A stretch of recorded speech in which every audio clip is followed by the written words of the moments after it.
ओम श्री विद्याय नमः। तो मित्रों, आज फिर से हम प्रस्तुत हुए हैं कन्या राशि वाले सभी जातकों के लिए एक बहुत महत्वपूर्ण वीडियो लेकर। मित्रों, आज के वीडियो में मैं आपके लिए लेकर आया हूँ 8 पॉइंट्स। आठ विषयों पर बात होगी, क्योंकि सूर्य महाराज ने राशि परिवर्तन किया है। 15 मार्च को सुबह 6:15 बजे सूर्य महाराज जो हैं वह राशि परिवर्तन कर चुके हैं। अपनी शत्रु राशि कुंभ से निकलकर उन्होंने मीन राशि में प्रवेश किया है, यानी कि आपकी राशि के सप्तम स्थान में सूर्य महाराज की स्थिति बन गई है। अब यहाँ पर लगभग 14 अप्रैल तक सूर्य महाराज इसी भाव में रहने वाले हैं।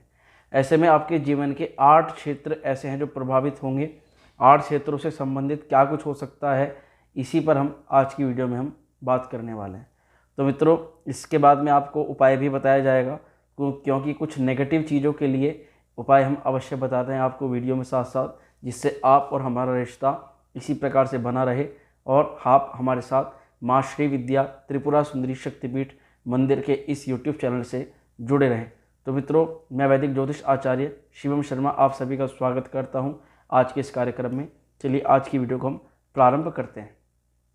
अब मित्रों, आपको अपनी राशि से संबंधित सूर्य के बारे में यह समझना होगा कि सूर्य आपके हैं 12वें घर के मालिक, यानी कि 12वां घर जो विदेश यात्रा होता है, जिसको विदेश यात्रा भी बोलते हैं, हॉस्पिटल भी बोलते हैं, खर्चा भी बोलते हैं। तो 12वें घर के जो मालिक हैं सूर्य महाराज, उनकी स्थिति बनी है आपके दूसरे कार्यस्थल पर, आपके सप्तम स्थान पर, आपकी पत्नी के घर पर, आपके पार्टनरशिप या पार्टनर के घर पर। तो यहाँ पर जो 12वें घर की और 7th हाउस की स्थिति है, यह आपको कई चीज़ों में छप्पर फाड़ करके लाभ दिला सकती है।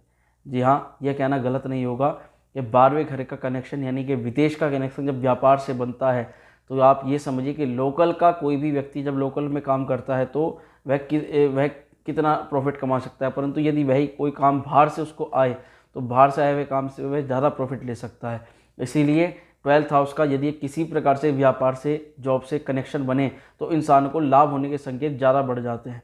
अब ये बात तो अलग हुई कि क्या लाभ होगा क्या नहीं होगा।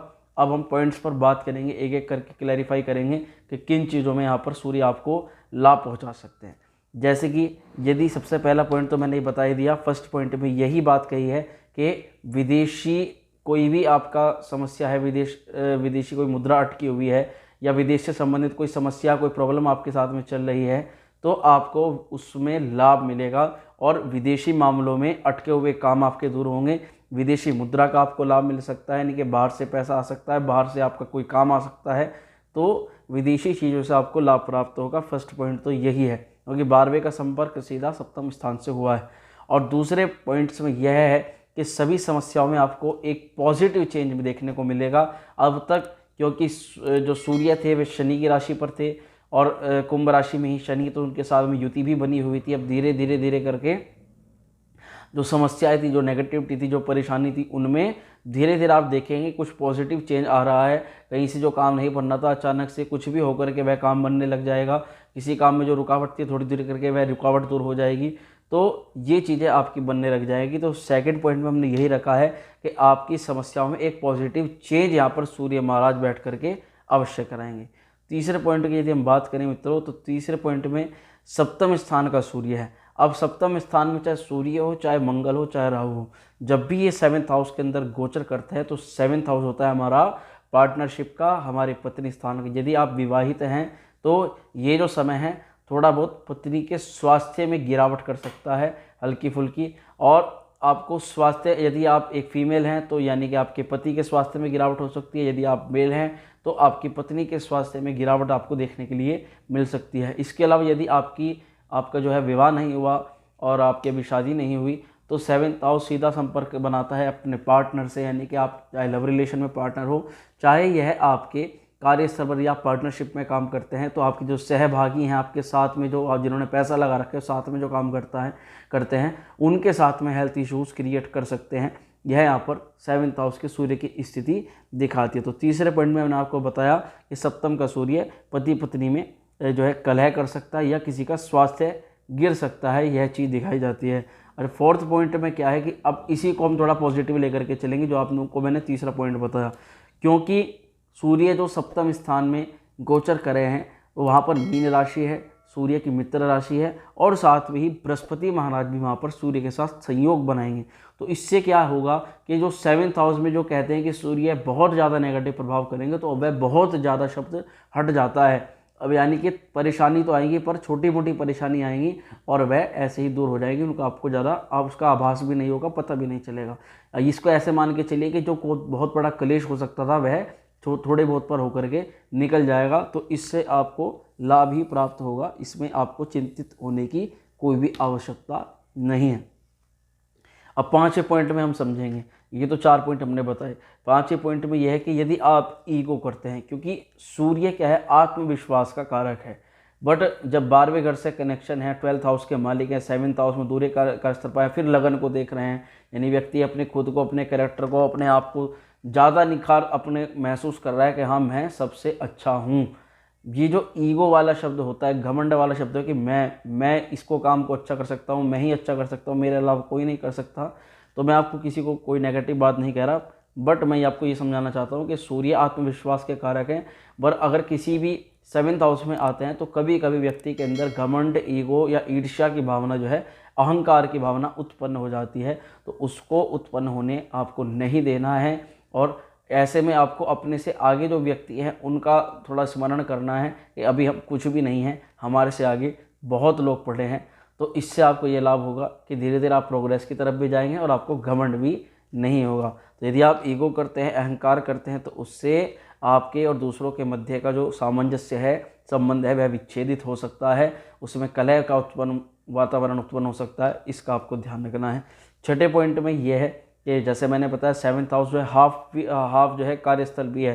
तो व्यापार व्यवसाय में आपको क्या है कि छोटे छोटे निवेश करने हैं, जहाँ छोटी छोटी चीज़ें खरीदने हैं, छोटी छोटी चीज़ों से आपको जो है व्यापार में उन्नति मिल सकती है, छोटे निवेशों से आपको ज़्यादा बेनिफिट मिलेगा।